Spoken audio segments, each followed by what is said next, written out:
जय हिंद साथियों, आइए इस क्लास में चर्चा करते हैं परिवहन पर। मित्रों, भारत में 3 प्रकार के परिवहन विकसित हैं और ये तीनों प्रकार के परिवहन भारत में जल, थल और वायु, ये तीनों मार्गों के माध्यम से ट्रांसपोर्ट किया जाता है, परिवहन किया जाता है, जो भारत की अर्थव्यवस्था को एक गति और दिशा प्रदान करने का काम करते हैं। मित्रों, परिवहन, इन परिवहनों में सबसे महत्वपूर्ण भूमिका अगर निभाता है कोई, तो स्थल मार्ग वाला, जिसे सड़क परिवहन कहते हैं साथियों। और दूसरे नंबर पे आपका सड़क परिवहन में दूसरे नंबर पे एक रेल परिवहन होता है, ये भी स्थल मार्ग के अंतर्गत आता है।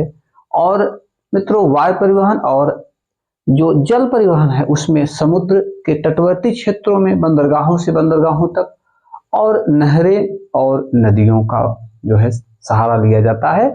तो आइए हम इनके बारे में थोड़ा सा इस क्लास में चर्चा करें। तो परिवहन का जो माध्यम है वो सबसे पहला सड़क है। टोटल परिवहन का 83% भाग सड़क परिवहन का है। टोटल परिवहन का जो है रेल वाला जो पार्ट है वो 9% है और वायु वाला जो भाग है वो 6% है और समुद्र और नदियां, नहरें ये 2% है। यानी सबसे कम अगर प्रयोग किया जाता है भारत में तो वो है जल परिवहन का प्रयोग कम किया जाता है। मित्रों, अब देखिए, सड़क के मामले में हमने आपसे चर्चा करेंगे आगे इसी क्लास में। सड़क के मामले में भारत पूरी दुनिया में एक टॉप क्लास की सड़कों के मामले में जाना जाता है और सड़क नेटवर्क के मामले में अमेरिका के बाद पूरे विश्व में भारत दूसरे नंबर पे है साथियों। ये अपने आप में भारतीय अर्थव्यवस्था को दिशा देने के लिए एक बहुत बड़ा कदम है, जो कि दूसरे नंबर का परिवहन वो भी सड़क परिवहन है। अब हम थोड़ा सा सड़क परिवहन के एंशिएंट में चलते हैं, प्राचीन में चलते हैं। देखिए मित्रों, वैदिक काल तो यूं ही गया, क्योंकि आर्यों के बारे में बहुत ज्यादा स्पष्ट जानकारी नहीं मिलती।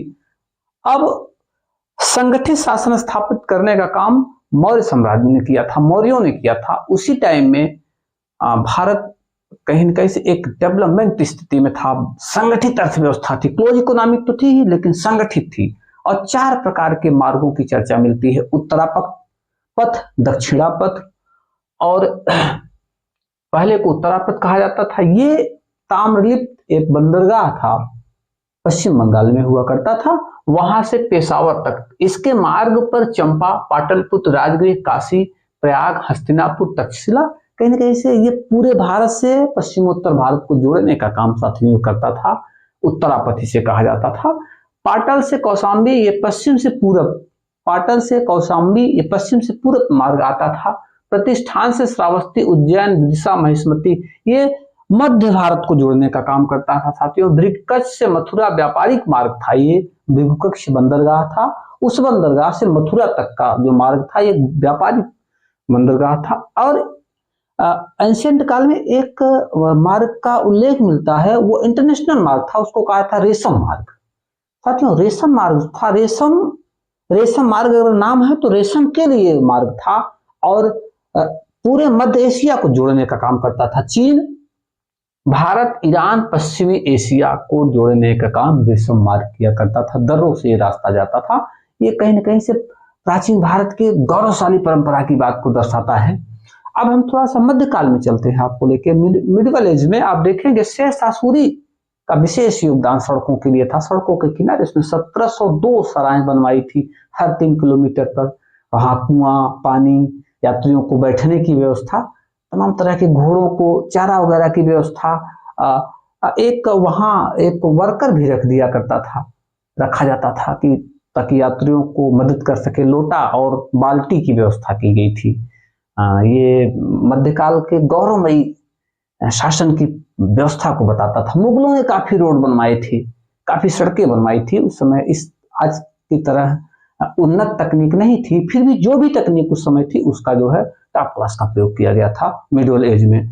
उसके बाद हम अब बात करते हैं आधुनिक में। आधुनिक में आजादी के बाद जो है एक संगठित विभाग की स्थापना की गई सड़कों के मामले में और 4 तरह की सड़कें बनाई गई मित्रों। एक को कहा जाता है राष्ट्रीय राजमार्ग, NH, नेशनल हाईवे, और दूसरे को कहा जाता है राज्य राजमार्ग, SH, स्टेट हाईवे, और जिला सड़कें, डिस्ट्रिक्ट रोड, और ग्रामीण सड़कें विलेज रोड, ये 4 तरह की रोडें बनाई गई साथियों।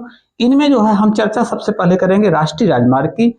ये राष्ट्रीय राजमार्ग जो है ये भारत सरकार के अधीन है और आपको बताना चाहेंगे इसके लिए भारत सरकार ने केंद्रीय लोक निर्माण विभाग CPWD की व्यवस्था की और इसके तहत आज 250 से अधिक सड़कें हैं राष्ट्रीय राजमार्ग के अंतर्गत जिनका अध्ययन किया जाता है। और इसमें हम एक बात और आपको बताना चाहेंगे कि इसमें जो राष्ट्रीय राजमार्ग का रखरखाव है वो कौन करता है, केंद्रीय लोक निर्माण विभाग करता है साथियों। अब कुछ महत्वपूर्ण राजमार्ग हैं, हम थोड़ा सा उस पर प्रकाश डालें। इसमें पहला जो है नेशनल हाईवे फर्स्ट, ये दिल्ली से अंबाला जालंधर अमृतसर होते हुए, ये दिल्ली अंबाला जालंधर अमृतसर ये पाकिस्तान के बॉर्डर तक जाता है। इसी मार्ग को सिरसा सूरी मार्ग कहा जाता है साथियों, नेशनल हाईवे NH फर्स्ट। उसके बाद सेकंड था नेशनल हाईवे 2, ये दिल्ली से मथुरा, आगरा, प्रयागराज, वाराणसी, कोलकाता होते हुए ये भारत का सबसे बड़ा राष्ट्रीय राजमार्ग है। ये दूसरा जो है ये बड़ा राजमार्ग है, इसे GT रोड कहा जाता है साथियों, grand trunk road, national highway 2।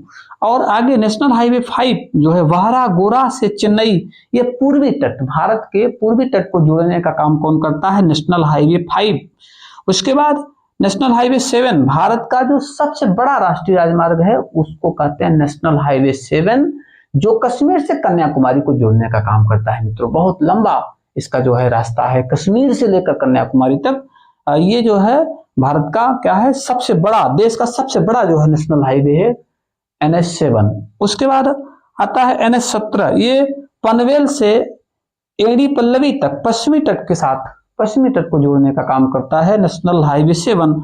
उसके बाद मित्रों नेशनल हाईवे 47A की चर्चा करते हैं, विलिंगडन आइलैंड से कुंडानूर बाईपास तक जाता है, भारत का सबसे छोटा राष्ट्रीय राजमार्ग जो मात्र 60 किलोमीटर का है।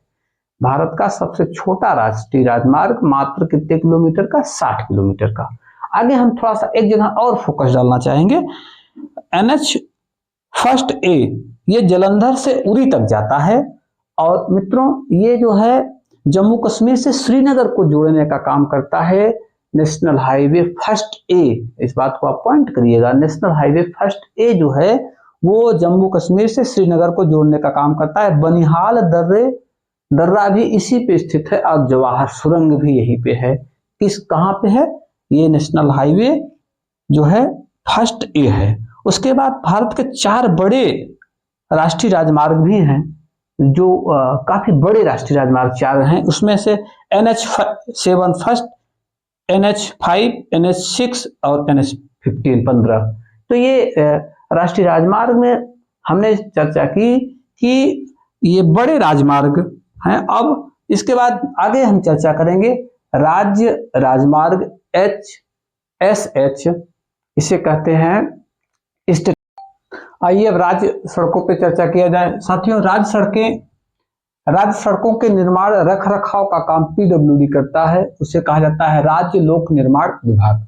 और मित्रों राज्यों के मामले में हम आपको बताना चाहेंगे सबसे बड़ा जो रोड नेटवर्क है वह महाराष्ट्र के पास है।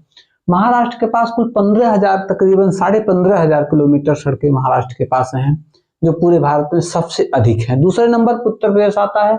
उत्तर प्रदेश के पास लगभग 8,712 किलोमीटर सड़कें उत्तर प्रदेश के पास हैं, दूसरे नंबर पर उत्तर प्रदेश है। तीसरे नंबर पर राजस्थान लगभग 8,000 किलोमीटर और मध्य प्रदेश में लगभग 8,545 किलोमीटर सड़कें हैं। तो साथियों ये सड़कों का जाल पूरे भारत में है और हमने अभी आपसे थोड़ी देर पहले कहा कि सड़कें पूरे भारत की अर्थव्यवस्था की रीढ़ है, अर्थव्यवस्था के लिए आधार स्तंभ है, क्योंकि सड़कें जो है वो सुलभता से एक शहर को दूसरे शहर से, एक स्थान से दूसरे स्थान को जोड़ने का काम करती हैं। मित्रों आगे आपको जिला सड़कें बताना चाहेंगे। जिला सड़कों का निर्माण और रखरखाव जिला परिषद और PWD करता है साथियों, ये संयुक्त होती हैं। जिला परिषद और PWD की रखरखाव देख देख में बनती हैं जिला सड़कें। ग्राम सड़कों की व्यवस्था ग्राम पंचायतें करती है, इसमें खड़ंजा और इसमें जो है इंटरलॉकिंग, या कच्ची मिट्टी की जो सड़कें होती हैं, ये ग्राम पंचायतों के अंतर्गत इनका अध्ययन किया जाता है। सड़कों के संगठन के लिए बॉर्डर सीमा सड़क संगठन की स्थापना मित्रों मई 1960 में की गई। देखिए ध्यान दीजिएगा आप, बॉर्डर रोड ऑर्गेनाइजेशन, देखिए बॉर्डर पर भारत की सीमाओं पर जो है सड़क बनाने का काम, इस ताकि वहां पर भी देख रेख हो सके और वहां पर एक परिवहन की बढ़िया क्लास की व्यवस्था हो सके, इसलिए जो है मई 1960 में BRO का गठन किया गया। साथियों, अब हम राष्ट्रीय राजमार्गों के नूतन विकास के लिए कुछ विकास परियोजनाएं जो है सरकार द्वारा लागू की गई थी, हम उस पर विचार करेंगे, उस पर आपसे चर्चा की जाएगी कि किस तरह से स्टेप बाय स्टेप एक संगठित तरीके से जो है सड़कों के निर्माण में एक अच्छा प्रयोग किया गया। एक संगठन राष्ट्रीय राजमार्ग विकास प्राधिकरण योजना यानी राष्ट्रीय राजमार्ग विकास परियोजना 1999 में शुरू की गई। साथियों, राष्ट्रीय राजमार्ग विकास परियोजना 1999 में शुरू हुई।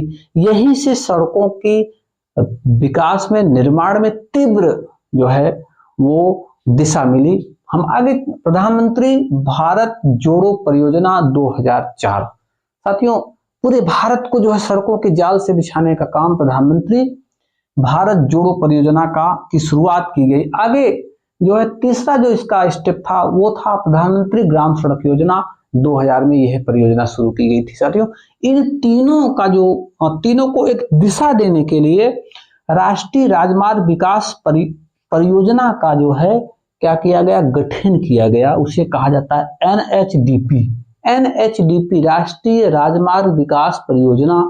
इसके तहत भारत के टोटल सड़कों का जो है विकास निर्माण 7 चरणों में किया गया। साथियों, हम एक एक चरण में थोड़ा थोड़ा आपको चर्चा करके बताना चाहेंगे। स्वर्णिम चतुर्भुज योजना पहली योजना थी। ये भारत के 4 बड़े महानगरों मुंबई, दिल्ली, कोलकाता और चेन्नई, इनको जोड़ने का काम, देखिए मित्रों, मुंबई, दिल्ली, कोलकाता, चेन्नई, इनको एक चतुर्भुज बन रहा है। इनको 6 लेन से जोड़ने का काम शुरू किया गया और ये आज पूरा भी हो गया है। बहुत टॉप क्लास की व्यवस्था है इन सड़कों की चारों तरफ से।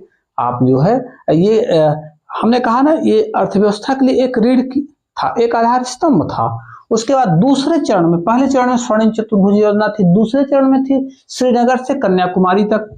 और देखिए मित्रों, उत्तर और दक्षिण गलियारा जोड़ने का काम किया गया। उत्तर दक्षिण गलियारा बनाया गया श्रीनगर से कन्याकुमारी, और पूर्व पश्चिम में सिलचर से पोरबंदर।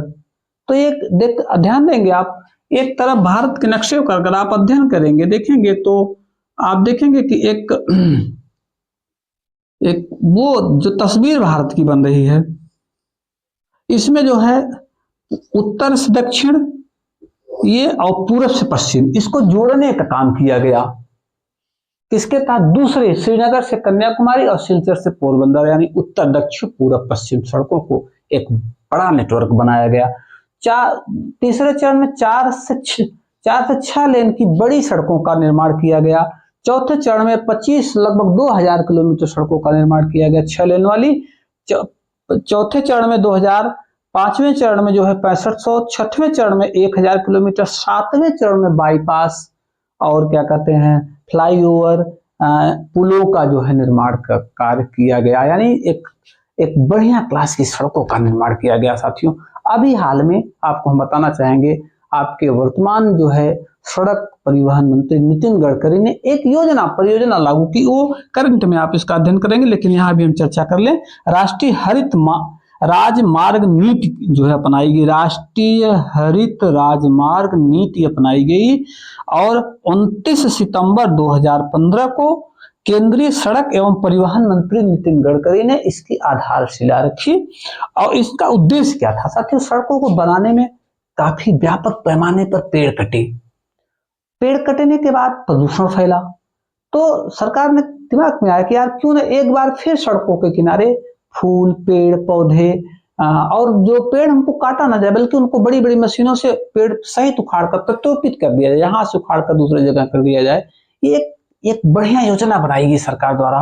और अब इसका रूप भी आप अगर बाहर निकलते हैं तो आप हाईवे पे देख सकते हैं इस समय कि हाईवे के आसपास काफी पेड़ पौधे लग चुके हैं, जो कटे थे उनकी मात्रा में, यद्यपि वो भरपाई तो नहीं हो पा रही है, लेकिन कुछ तो प्रयास किया जाए, इनका सौंदर्यीकरण किया जाए, उनको जो है एक तरह से राजमार्ग पर भी आप चलें तो आपको थोड़ा सा अच्छा लगे, इस तरह से एक सौंदर्य उसको किया जाए, फूलों से, पेड़ों से, पौधों से। तो ये कहीं ना कहीं से भारत की अर्थव्यवस्था का एक बहुत बड़ा आधार है यहाँ की सड़कें मित्रों। इस क्लास में जय हिंद साथियों।